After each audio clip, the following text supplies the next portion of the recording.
ഹരേ കൃഷ്ണ. കശ്യപന് വിനതയിൽ ജനിച്ച പുത്രനാണ് ഗരുഡൻ. ഒരു പന്തയിൽ തോറ്റ വിനത കദ്രുവിൻ്റെ ദാസിയായി കഴിയുകയായിരുന്നു.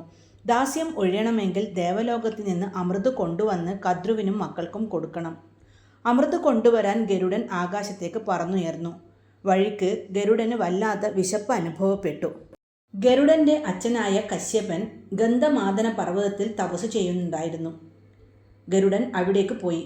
എന്നിട്ട് വിശക്കുന്നു, എന്തെങ്കിലും തരണം എന്ന് അച്ഛനോട് ആവശ്യപ്പെട്ടു. അപ്പോൾ അച്ഛൻ പറഞ്ഞു, പണ്ട് വിഭാസു എന്ന മുനി ഇവിടെ വസിച്ചിരുന്നു. അയാളും അനുജനും തമ്മിൽ സ്വത്തിനെ സംബന്ധിച്ച് വലിയ കലഹമുണ്ടായി. വിഭാസു അനുജനെ ശപിച്ച് ഒരു ആനയാക്കി മാറ്റി. അപ്പോൾ അനുജൻ ജ്യേഷ്ഠനെ ശപിച്ച് ഒരു ആമയാക്കി. എന്നിട്ട് ഈ തടാകത്തിൽ ആമയും ആനയും ഇന്നും ശത്രുക്കളായി കഴിയുകയാണ്. നീ അവരെ ഭക്ഷിച്ചാൽ നിനക്ക് ദേവന്മാരോട് യുദ്ധം ചെയ്ത് വിജയിച്ച് അമൃത് കൈക്കലാക്കാൻ കഴിയും.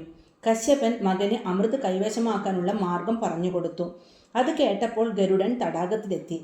ആനയെയും ആമയെയും അവൻ തൻ്റെ നഖങ്ങളിൽ കോർത്ത് പൊക്കിയെടുത്ത് ആകാശത്തേക്ക് പറന്നുയർന്നു.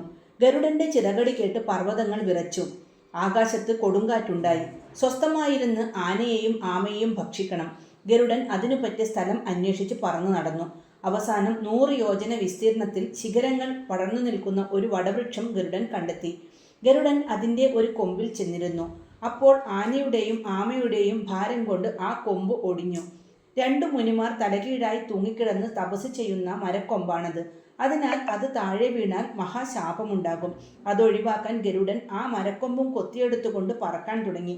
ആ വലിയ വൃക്ഷശിഖരം കൊണ്ടുവെക്കാൻ സ്ഥലം കാണാതെ ഗരുഡൻ വിഷമിച്ചു. ഗരുഡൻ വീണ്ടും പറന്ന് അച്ഛൻ്റെ അടുത്തെത്തി. അദ്ദേഹം അപേക്ഷിച്ചതനുസരിച്ച് മുനിമാർ ഹിമാലയത്തിലേക്ക് ഇറങ്ങി. മരക്കൊമ്പ് നിക്ഷേപിക്കാൻ വേണ്ടത്ര വിശാലമായ ഒരു പർവ്വതം അച്ഛൻ ഗരുഡന് കാണിച്ചു കൊടുത്തു. ഗരുഡൻ ആ പർവ്വതത്തിൽ ചെന്നിരുന്ന് ആനയെയും ആമയെയും ഭക്ഷിച്ച് ശക്തിമാനായി. അങ്ങനെ അമൃത് തേടി ദേവലോകത്തേക്ക് യാത്ര തിരിച്ചു.